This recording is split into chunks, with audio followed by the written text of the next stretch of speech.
my calculations are correct, when this baby hits 88 miles per hour, you're gonna see some serious shit. They're here. Do you really think you have a chance against us, Mr. Cowboy? Yippee-ki-yay, motherfucker. It's showtime. Right, welcome everybody to another episode of the VHS Strikes Back. I'm one of your hosts, Chris, and my co-host and very good friend is Dave. Hey there, Chris, and hello to all listeners out there. Welcome to the VHS Strikes Back, the show where we dust off the old video player and go on a nostalgic journey to look at the good and the bad movies of yesteryear. Now, Chris, what are we going to review this week? Well, Dave, this is a Patreon pick. This is one of our longest-serving patrons and supporter across both our podcasts, so massive thank you to Lucky Looloo Green, who's picked, Dave, the 1992 movie Buffy the Vampire Slayer, starring not the writer and producers like I did last week, Dave. So he stars Kristy Swanson, Donald Sutherland, Paul Rubens, Rutger Hauer, and Luke Perry. So, Dave, had you seen this one when it first came out in the early 90s?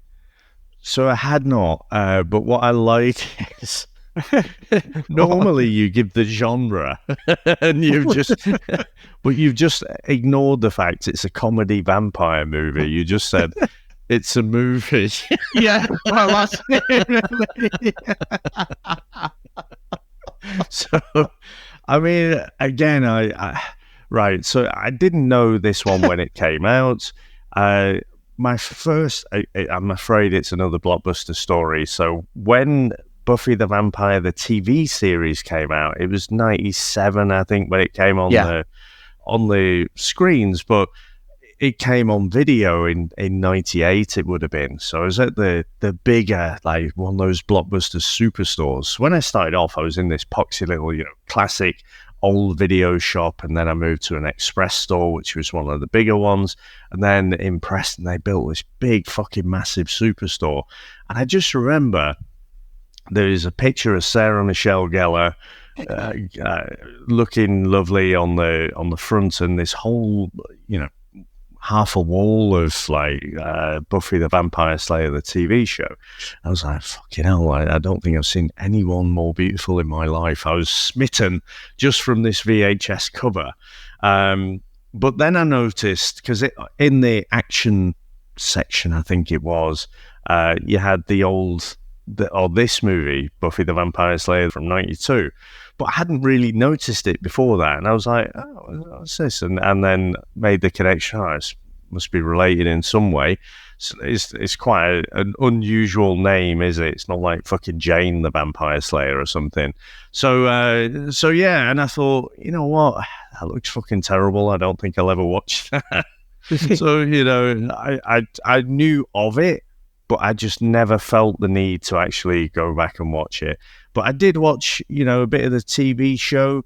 I think you mentioned last week, I actually preferred Angel at the time. I felt like that I was a little bit darker, but I've heard people since, like when say Jack and Tony go back and watch the whole series run through, it sounds like it doesn't hold up Angel as well as Buffy, but yeah, I've never gone back and watched it, but yeah, I may do at some point, maybe when I'm retired. But what about yourself, Chris?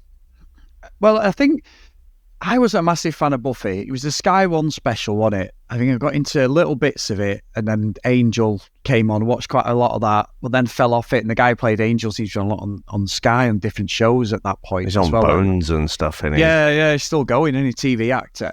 I'd never heard of this. I didn't even know there was a movie adaptation or adaptation, Dave. Maybe there isn't, but it's in the wrong context. I don't think it's an adaptation if it's the original. No, it's not. I just like saying adaptation because I kept saying adaptation. You're like, no, it's an adaptation, Chris.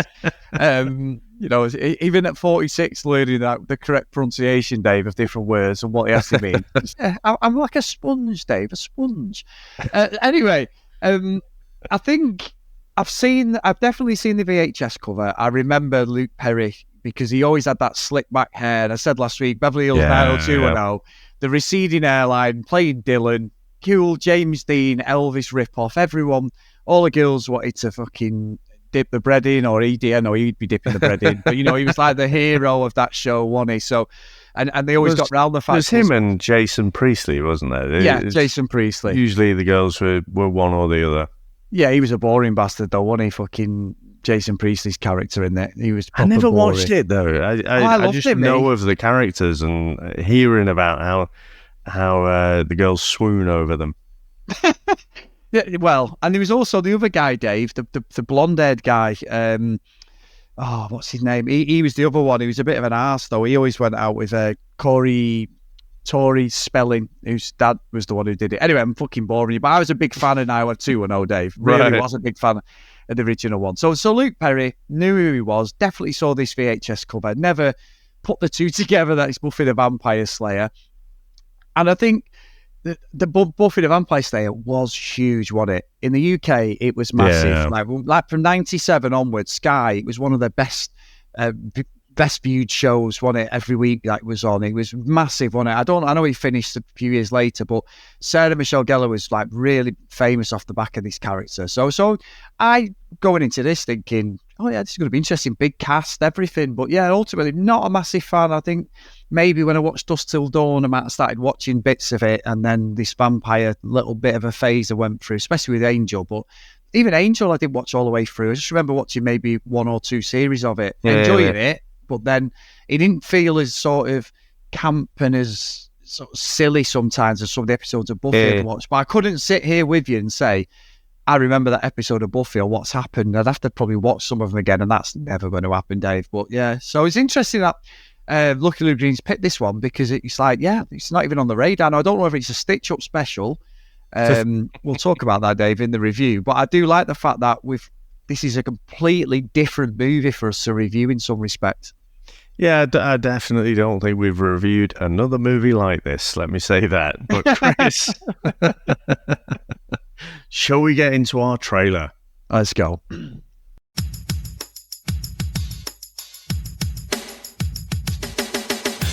1992, before the brooding TV series, before Angel got a trench coat, there was Buffy the Vampire Slayer, the film that started it all. And somehow also completely missed the point. Thank you, Count. She's a cheerleader. She shops by day and slays by night. And whines in between. Kristy Swanson stars as Buffy, a valley girl with killer instincts and a roundhouse kick that's 70% hairspray. She fights like vampires, like she's annoyed. The actors got interrupted her aerobic workout too. And let's not forget Luke Perry, the bad boy heartthrob with a motorbike and questionable acting choices. He looks like he got lost on the way to a 90210 edition and just stayed there for the food. And guiding Buffy, Donald Sutherland, delivering his lines like he just remembered them mid-sentence. And I'm laughing because I never read these scripts until Dave goes, let's get into the trailer, everyone. So I'm laughing at this. This is brilliant that you put together. Anyway, honestly, the vampires are the scariest thing here. Aren't the scariest thing here. It's Rutger Hauer in a cape looking like he stopped taking his meds. It's fun. It's campy. It's got Paul Rubens doing a death scene that lasts longer than the credits.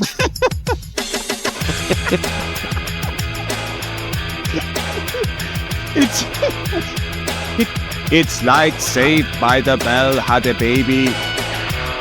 This could get me cancelled, this accent, with the Lost Boys, and then get into it. Feed it a plot. Buffy the Vampire Slayer, the neon-drenched prequel to your favourite angst-filled TV show. Coming soon on a tape that smells like dry shampoo and disappointment. Buffy Summers is a cheerleader at high school in LA. Her main concerns are shopping and spending time with the rich, snooty friends and her boyfriend Jeffrey. While at school one day, she is approached by a man who calls himself Merrick. He informs her that she is the Slayer, or the Chosen One, destined to kill vampires, and his duty is to guide and train her. She initially rejects his claim, but realizes he's right and vividly describes a recurring dream of hers. Additionally, Buffy is exhibiting abilities not known to her, including heightened agility, senses, and endurance, yet she repeatedly tries Merrick's patience with her frivolous nature. Chris, what do you reckon to the opening of this movie? Well, that was a hell of a tongue twister for you. Frivolous. Frivolous, yeah. What's really strange is it's got that proper, reference Luke Perry, we'll probably reference him a lot, but he has got that like daytime American TV high school feel about it, and it doesn't feel like a movie. I know budget $7 million, it made $16.6 million at the box office, which is quite interesting. And obviously there was no TV show at this point. This is just probably the Luke Perry effect, because he was massive around this time, and he is a supporting character. He's playing a completely different character in this. What I've got concerns with, Dave, with this movie is there isn't really a plot to it at all. And it's the fact that Merrick, Donald Sutherland, a granddad, can just wander around a high school and just go anywhere he wants. And Buffy, and I've got to say, Dave, like, the girl who plays Buffy is very attractive. Kristy Swanson, she is very attractive. But it was very cold in that gym that she was in when he was talking to her. And I was like, freezing, I believe. Yeah, there was a real chill on in the middle of July. But yeah, and he's talking to her, and I'm like, because at first you think he's the baddie. And I'm thinking, yeah, he's the baddie. And then he's got a little bit of a Van Helsing type feel about him, hasn't he? He's everything. And that's not a bad film, actually. Hugh Jackman, if I remember correctly. Yeah. He's a good film. But yeah, so he's got that. Well, I was just about to say that. Kate Beckinsale, was it leather pants, Dave, maybe? Yeah. Yeah. And a Transylvanian accent. I'll keep doing that, Dave. That's all I've got today. I do think that, like, he starts off very familiar. It's like her character's not very redeemable at the start. Like, and she's doing these weird flicks, and she's one of the sort of mean girls of this the high school. She's a bit up her own arse, and we're supposed to believe that all of a sudden she's this fucking athletic martial artist. I mean, don't get me wrong, Kristy Swanson's unbelievable. It's so athletic in this. You can, at no point do I think, oh, we're on a Ralph Macchio here. She's just been picked because she's good looking and there's nothing else. She is very, very athletic and talented, and doesn't really go against what the movie's about. But again, it's like there is no plot to this at all. This movie's on for 86 minutes, and there's literally feels like there's 20 minutes of like proper plot placement that's just missing completely, because it just jumps all over and she just goes with what Merrick says. All right, okay, I'm the chosen one. Oh, that's fine. What do I need to do? I think it's pretty poor, to be honest. And Luke Perry is fucking rubbish in this, Dave, isn't he? He's absolutely shit in this. So what is he even there for? He does a Christian Bale. He's like, I'm supposed to be at high school. That's just flattening his hair. The old Bruce Wayne. He's about 40 in this. It's absolute nonsense, again, that he's playing a high school fucking student. But anyway, I've talked a lot there, Dave. So what about you? Because I thought this film was terrible. Well, again, it was weird to go back, because I knew of the movie but had never watched it, and it was interesting to go back to see where it all started. Now, Joss Whedon was the writer, and very controversial character. A lot of stuff came out about him as being emotionally abusive, or allegations of, and Justice League went horribly by the sounds of it. And I think what was it, the actress who played Cordelia described it, it's quite an unsavory character.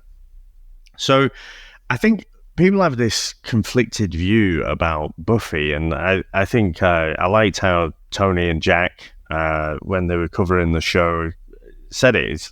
It's like there's lots of people that go into making, a TV show or a movie or whatever. It's not just about one person. So I think if you're going to go back and watch the TV show, I think it's absolutely fine, even though, like I say, he's a bit of a dick by the sounds of it.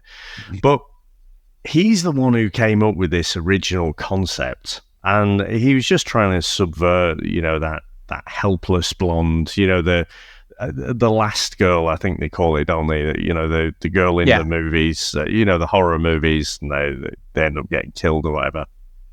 So I think the premise of it is quite interesting. I was surprised that they lean so much into, well, she's not very likable, really.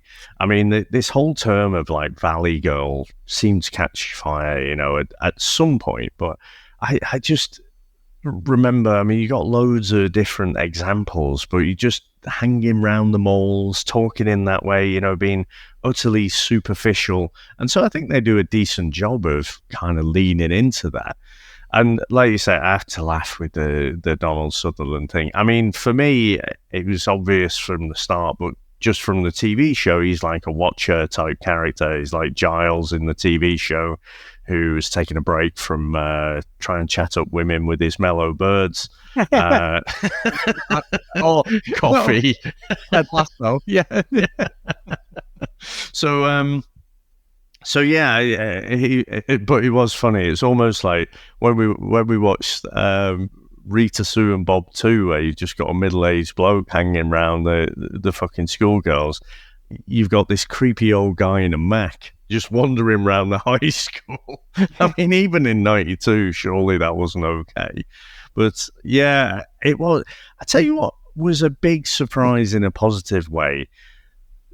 And you've sort of touched on it there, but Kristy Swanson, fuck me, she must have been doing Tybo or something back then. She must have had all her fucking Billy Blanks videos. And because when she's doing some of the training montage, she's genuinely doing those high kicks. And I'm like, oh yeah, that's not a stunt person. This isn't No Retreat, No Surrender 3, where they just swap in some guy for the dad. So I was really surprised and impressed with how kind of she handled all those action scenes. She is good, and that's what's really bizarre, because like you can buy the character, you can sort of buy the origins of what this Merrick's saying to her. She's the chosen one and all that, and usually you will fall off with the action, but the action's not that bad. I think what gets me more than anything is like, and you're right, she's so athletic, she is good in that role, is the vampires, Dave. The effects on the vampires. Fucking hell. I mean, you watched Dusk Till Dawn, and you watched, like, you know, that was a few years later when that's a bigger budget film. And that, but when they change into, like, the vampires from these people, like, you know, Sam Hayek, all these other people, there's more budget to it, but it's also like they're looking at the camera trying to break the fourth wall down and going, yeah, we know these vampires look shit, but we're not that bothered because it goes with the film. You know what I mean? Like Cheech Marin and all that.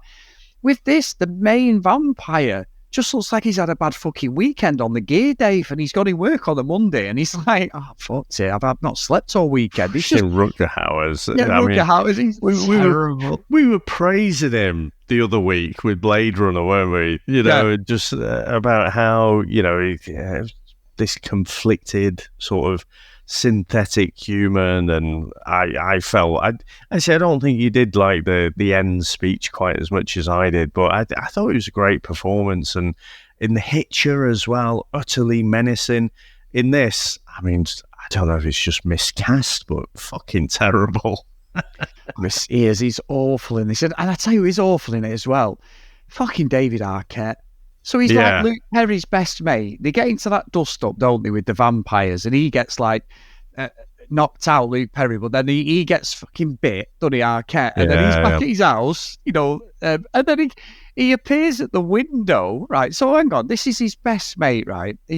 Benny he's called, isn't he? Luke Perry's Oliver. Oliver's in his bedroom, and we've seen this, he scream and things like that, you know, they knock on the window, and usually it's like, you know, they're after a bit of action. He comes and he goes, and he's there, and he's looking at his best friend. So if you come to my house, Dave, right? Yeah. You are all of a sudden, I know what you're going to say, at my front, at my fucking bedroom window, asking me, can you let me in? You look white as a ghost with 4-inch fangs. And he's like, is there something up? Well, he's flying. Is that not a fucking issue there, Oliver? Like, your mate looks full. He's like, let me in. And I'm like, this is fucking awful. David Arquette, I mean, he's not a great actor anyway. As Dewey in Scream, we'll go with that. You know what I mean? He's all right in that role. He's all right in that. That very awkward, sort of like placid, doesn't want to, you know, that's what he's good at as a character. But in this, I was like, fucking hell, he's terrible. Luke Perry's even worse. The fact they flattened his hair is awful again. You give him a little tiny lip beard thing. I don't even know what you call that. Terrible. Yeah, I don't know what that. I mean, he's 28 when this was made, and it's like, come on, you know what I mean? Like, we're not buying he's fucking 17 or 18, whatever he's supposed to be, 90210. And he did get this role off the back of it because he was doing 90210. I've read some in his bio about he'd done some mall thing in late 91. 10,000 girls came, Dave, and just wrecked the place trying to get to him. I bet they did. So he was a big deal, David. Now stop it. He was a big deal. He was though, he was a big deal, like on the UK TV and the papers, like everybody wanted Dylan. Like, we say about Jason Priestley's character now too, and he was the main guy, but he was just a boring bastard with that girl with the glasses used to run the fucking paper and that. He was fucking, Dylan was the one there. I know you never really watched it, but Dylan was the one everybody wanted to be. He was like the danger guy, whereas Jason Priestley was probably a better looking guy. He's just fucking boring. Yeah. But anyway, so I get it. I get like the fact that why he was casting it, but he's just terrible. These bits when he's trying to do karate kicks and fighting, and I'm like, just get fucking your brother. Matthew Perry at this point was just about to go on Friends. Get fucking Chandler in there. At least it'd be more believable that he can't fight because he's trying to act tough in it, and he's fucking rubbish. Like, he really can't. He's not athletic at all. He's got all the looks and that, and I think that's what's really bizarre is that. You would think he would study and do, I know he wasn't probably as big then, but do something to make it look like he can actually fight, but he just doesn't. And I think he's totally miscasting. It's like he's terrible in it. Yeah, well, he's just the biggest heartthrob of the day, isn't he? That's why he's cast. But I mean, he's gone to the Sean Connery school of preparation. He's just literally right. I've got a few weeks in between seasons for 90210. I can squeeze this in, but I think I saw somewhere they shot it in about 5 weeks, the whole movie, because of his scheduling. He had to bugger off back to go to the TV show. But yeah, the thing you said about the window, I thought exactly the same thing, and I think back to like Batman 66, where there's that moment where Batman's like, oh no, sorry, is it Robin? He's like, wait, Batman, where are you? And he just pops up from behind the the screen, and you're like, but actually, if you were in Robin's position, you would have seen him crouching down right next to you. So it's a surprise to us, yes, but you're literally stood next to him, and it was like that with Luke Perry. So him and David Arquette are sort of playing these stoners, aren't they? So Benny and Pike. And, so he's obviously supposed to be on something because he's not quite all there. But if you're in a flat, you don't suddenly forget that you're not on the ground floor. No. And the thing is, I guess the thing I could never get past with Buffy or with Angel, it's fine when this stuff was all, in secret and in the shadows, at night and whatever. It's when, the demons and stuff just start walking around and, sitting at the bar having a drink and no one acknowledges that, this person doesn't look quite right, or, this person's got all the vampire ears and teeth and everything. It's like, you don't look like you're doing very well. You're not feeling well. It's like, I just, that's the bit that I don't really like. And I know the TV show went more in what Whedon was thinking in terms of being dark, being a bit more nuanced and complicated and whatever. And he ended up walking off the set of this. He ended up sort of disowning it because the studio just wanted it to be typical campy horror. And the thing is, a lot of it does feel more 80s, doesn't it? I think Luke Perry grounds it in that early 90s feel, but the tone of it, I feel like a lot of it feels more 80s to me. Yeah, I agree. I agree with that. So I think you're right. The Luke Perry effect is there.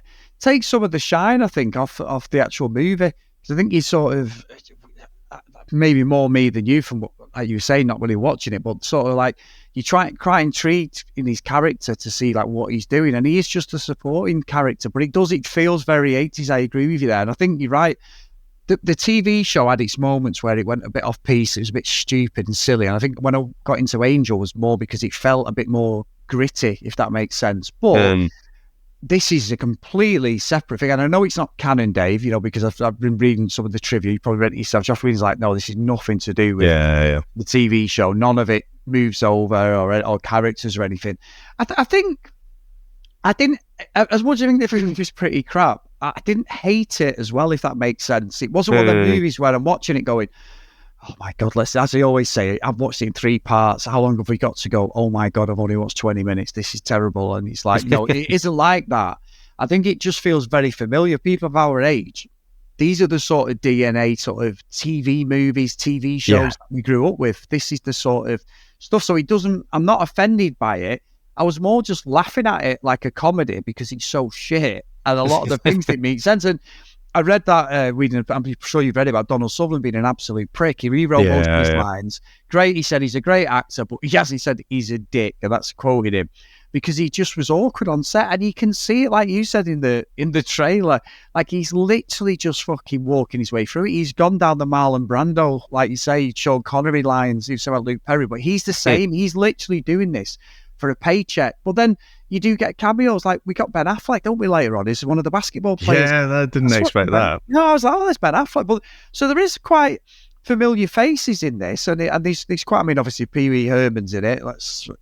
This was his first movie, I believe. Controversial character. Yeah, I believe that's why he looked the way he did, didn't he? Because it was sort of his mugshot from 91, Dave. But yeah, he kept Paul Rubin. But I don't hate it. It's just terrible and also funny for the wrong reasons, because none of it lands. All the vampires look like it's some school fucking play or something, or pantomime type thing. They don't look scary at all, did they? And also, when Luke Perry's character Oliver's fighting with one of them, the vampires are supposed to be tough as nails, aren't they? Like super strength. You look at like Dusk Till Dawn, or they are superhuman. They've got that extra bit, and he gives them as good as he gets. And I'm like, no, that doesn't make any sense to me. Like they're supposed to be these like beings, aren't they? They've got this fucking thing about them. They've been bitten or they've been born into it or whatever. But it's like, they are different than like Blade or whatever. They just It is all just it's just a big camp mess of shit that I didn't hate.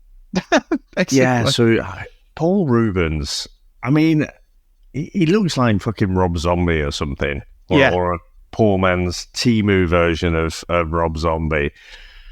And I think I'm with you, actually. I think I was expecting this to be worse. So my expectations were rock bottom going into this. And I don't think it's terrible. I don't think it's good. Full stop. Don't think it's good. But there's something about it. And like you say, the bits that you're laughing at aren't the bits that they intended you to laugh at. No. Probably. But I mean, so the bits for me, apparently, I think probably people who do love this movie, they probably like the fact that he's, when he dies, it was all ad-libbed that, there wasn't anything in the script. But for me, it's like, that's a bit too much. And I'm sort of laughing not because you're being funny, I'm laughing because it's so shit and you think it's funny. And so, yeah, I was just, I don't think I needed him as a character. But yeah, just overall, I just think like, yeah, it's not terrible. I do think it is confused, and it makes sense that, Whedon, walked off set because, like say, he was wanting it to be more dark. The studio pushed for it to be more kind of campy horror, and I think that's why you get this slightly confused pacing and everything around the movie. And the thing is, like, if you've got someone like a Robert Downey Jr., you have to let him riff a bit, don't you? You have to let him, I've got a script, I've got some words, but, throw stuff in there and we might catch the occasional bit of gold and that will become kind of iconic. Whereas I get the impression Whedon, thinks he's a very, very good writer. I mean, some of his lines. So, the X-Men line, the one I always remember that fucking stands out is a Joss Whedon written line. It's when Storm says to Toad, says, "You know what happens to toads when they get hit by lightning?" Yeah. same thing as everything else. I'm like, fucking brilliant, that, mate. You've earned your money there. But I think I can see, I didn't know about the conflict within this movie, but you can see it and it all kind of makes sense. So if you got this person with a particular vision, I mean, let's face it, people like James Cameron, absolutely the same. I think it'd be terrible to work for. But just that kind of singular vision, but without having any power, just basically packing up and saying, I'm taking my ball loan. Although the studio was saying, well, we bought it, so we're fucking doing what we want. But yeah, I mean, I was surprised. I didn't know Rutger Hauer was in it. Obviously, he's not on the VHS cover or anything. So surprised that he came up. Also surprised at how bad it was. But yeah, again, just a bit of nonsense, isn't it? Just not really badly offensive. But also not on the good end of the scale either. No, and I do think some of the fighting's okay. The choreography's not bad. Some of the, like you say, we said, Swanson. I do think at the end there's a couple of good. When she's fighting, what? Don't. No, a couple of good points. No, not good points. No, but a couple of data points, as you said with First Contact. No, I didn't say that, David. You said that. But no, I do think that there's some of the fight is not bad at the end, and it goes with it. But however, when Thingy goes though, Merrick, fucking hell, Dave, when the fucking Donald Sutherland takes one for the team, yeah, ending is just so hammy. It's like when you go and watch like a pantomime, and someone's getting killed off, and they lay on the floor, and then they're like everyone stood around them, and then the person who's dead looks up to the crowd and starts like smiling, going, "I'm not dead, really," winking, and like they do, or they like start singing as they're dying, or something stupid. I kept thinking, it's like he's looking at the camera, going, "I don't give a fuck about this. I'm just here for the fucking money. I don't care." His performance makes it worse than anything, and really, he should be head and shoulders of every single person on this movie for his acting chops, and he's not. It should be him, Rutger Hauer, just for experience. I'm not saying, and then it should roll down. They bring, Kristy Swanson, Luke Perry and everything, but they don't. It's literally just a cash grab for him, and he's so obvious he don't give a shit about this character he's playing at all. Yeah. And it really, I wasn't bothered when he died. To be honest, I was like, yeah, good, that's fine. I'm not bothered at all. You've gone. Yeah, one of the problems I have is when you have a prom scene like this at the end, I just, my first thought is fucking Enchantment Under the Sea, and we're going to hear a bit of Earth Angel in a minute. So, but it doesn't matter what the context is. Any prom scene, it's just burned into my brain that is Back to the Future. So, yeah, that was my first thought. But my other one, like I say, I didn't really watch 90210. I was just aware of it.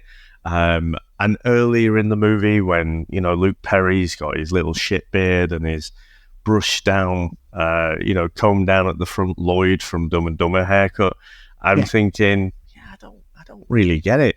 Turns up with the slick back haircut, and I'm like, oh yeah, he's pretty dreamy.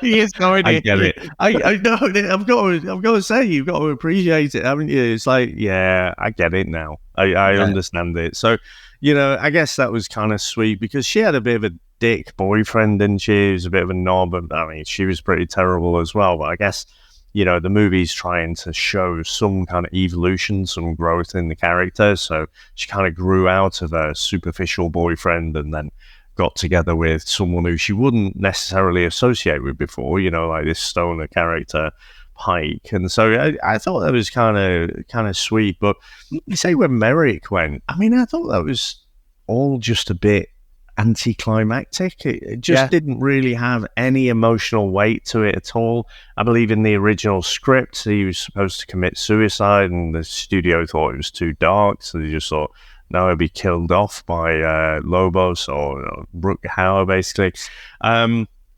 So yeah, I just felt it kind of fizzled out for me. Yeah, I think even the end, Dave, we get the old Meatloaf bat out of hell riding off into the sunset. It's like, I agree. There's no weight behind it, is it? It's them two go off, Luke Perry and Kristy Swanson, Buffy and Oliver. this is of its time. It's more of a teen movie, isn't it? The fact that it's been released in the cinema, I mean, I think they've sold everyone a dream. And then when people come out the cinema, they've gone, what the hell was that? You know, like it's reviewed, he's in the middle in it. It's about 5.5, 5 out of 10 on most sites. It's not great at all. I mean, Rotten Tomatoes on 37%, but I think it's just a watchable, stupid movie.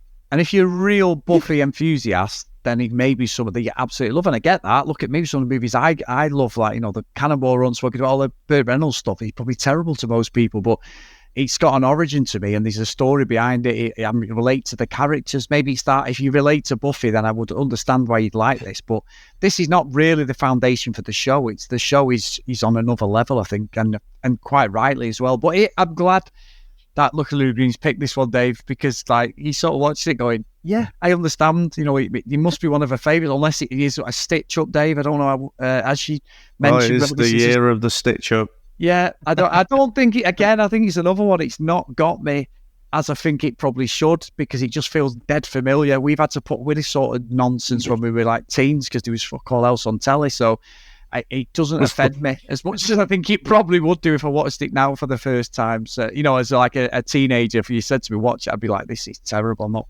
I can only watch half of it. But no, I've really enjoyed watching it and talking about this, because I was like, I wonder what Dave thinks. I was with you to go, this is brilliant. I've watched it loads of times. The fact you've never seen it's even better. I mean, I think if you had it on video, there's bits you'd go back to. No, I must admit, right? If I watched this in '92, I think I'd have been in love with Kristy Swanson. Yes, 100%, 100%. So yeah, I think there is that. But yeah, I think it is a good one to pick. Like I say, I've never watched it before, so it's good to go back to it. But Chris, should we get into our final review? Let's go.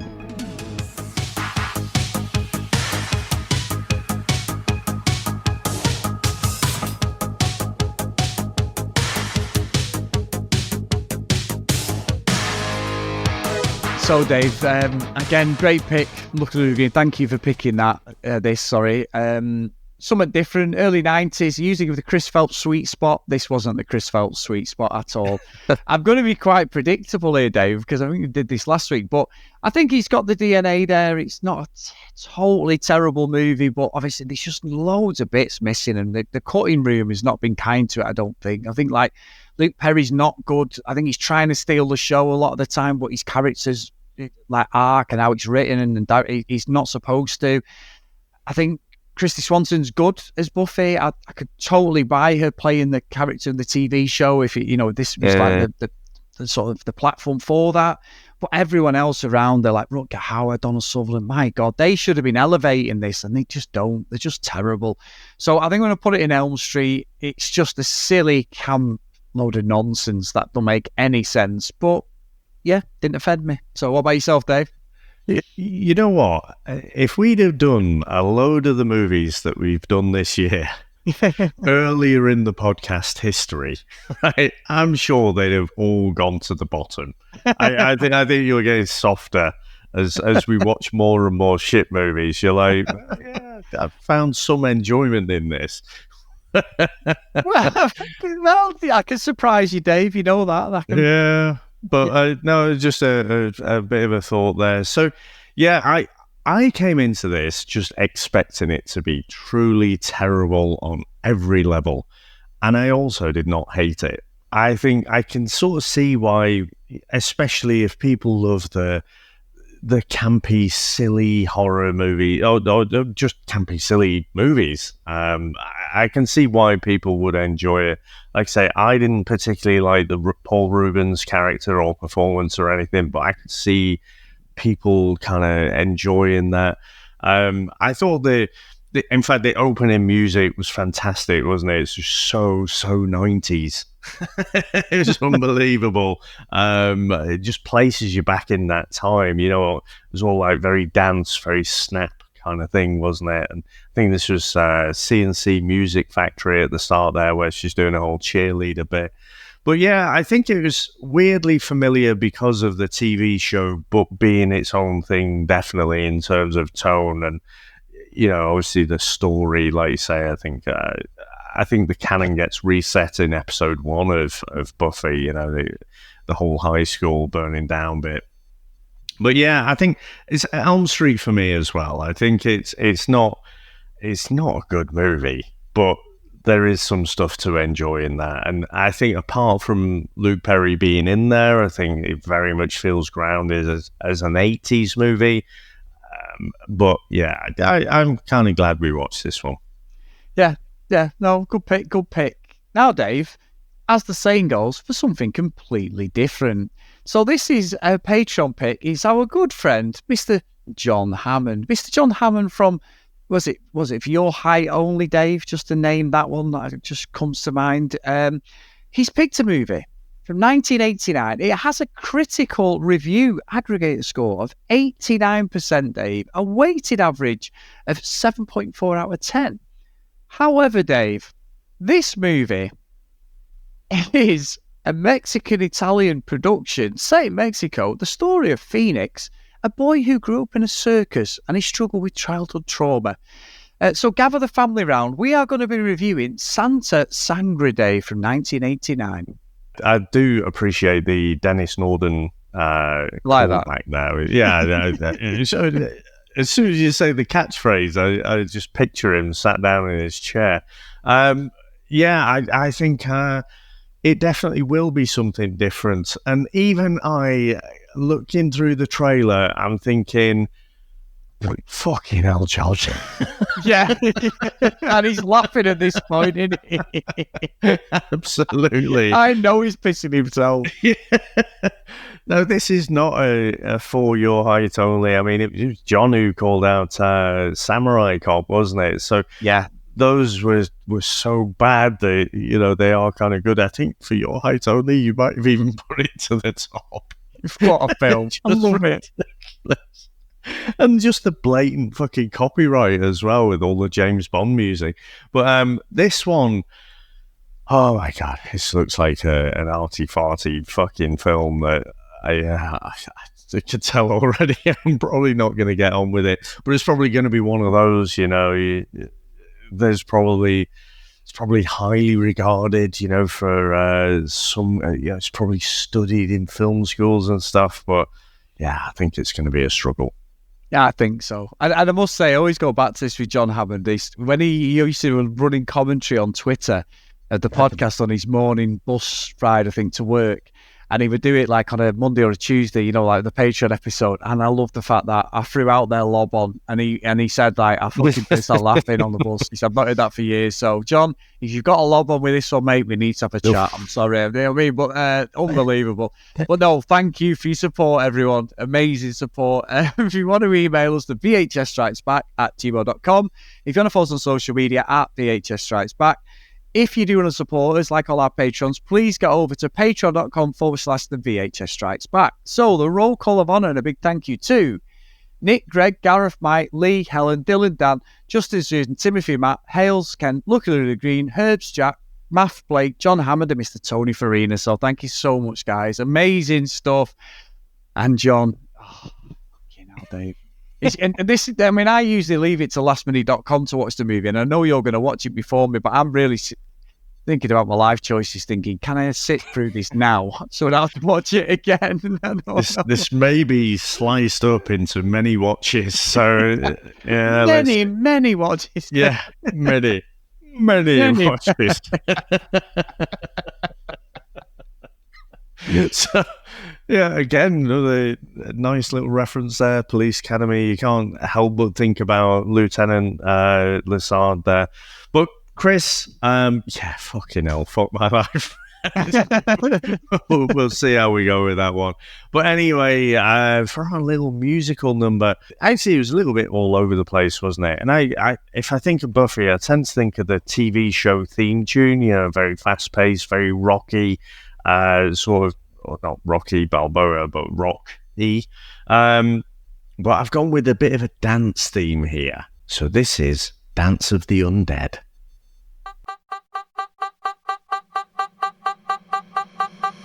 Buffy the Vampire Slayer, taking vampires down. Buffy the Vampire Slayer, saving the world and then hit the down.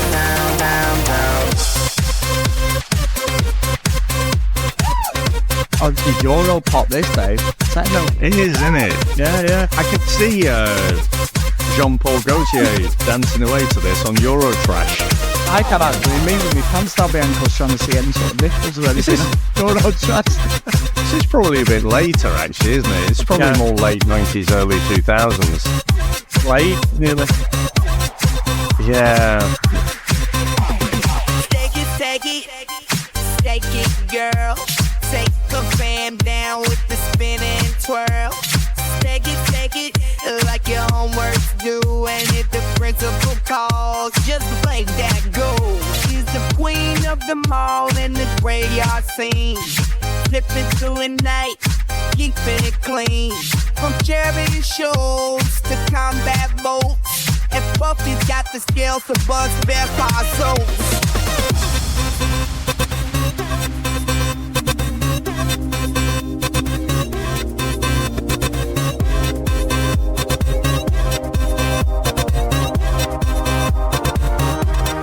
Buffy them vampire slayers, taking vampires down. Buffy the vampire slayers, saving the world and then get the down.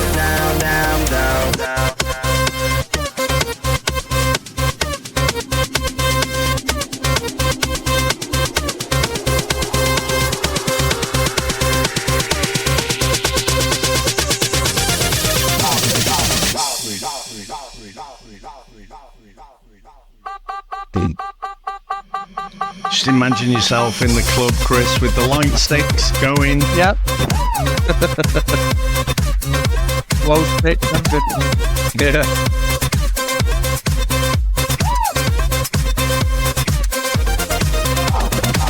No magic spells, no mystical powers. Just a girl with attitude fighting past midnight hours.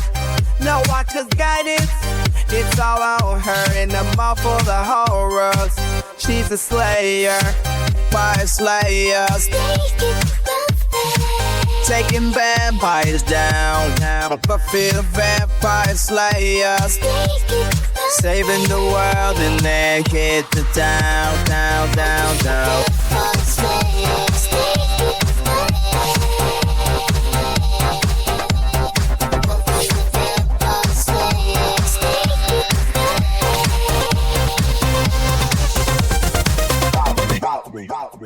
Very good, Dave. Very good. Yeah, it's not my favourite genre of music, but just in particular with that opening song, just put me in a dance kind of mindset. And yeah, I could definitely imagine, having the glow sticks, like say, taking some non-medicinal additives to G you up a bit there. But anyway, allegedly. But anyway, Chris, it's been a wonderful chat, and I would normally say I can't wait for next week, but I can very much wait for next week. But I'm sure we'll have a good chat about John's movie there. But thank you very much, sir. Thanks to all our listeners out there. Thanks to all our supporters. I will speak to you next time. Bye. That's it, man. Game over, man. It's game over. What the fuck are we gonna do now? What are we gonna do? Maybe we could build a fire, sing a couple of songs, huh? Why don't we try that? We better get back, because it'll be dark soon, and they mostly come at night. Mostly. I'll be back. That's odd. We came, we saw, we kicked its ass. Wax on, wax off. Get to the chopper! One ring to go. All right. Ding, ding. Bust you up. Go for it. Well, here we go. Ain't so bad. Ain't so bad. Ain't so bad. Come on. Ain't so bad. Ain't nothing. Come on. You must be crazy or something. I'm crazy. You just a stupid. Yeah, maybe you're stupid. I ain't breathing heavy. He's a fool. He's stupid. I've seen you at 6 o'clock.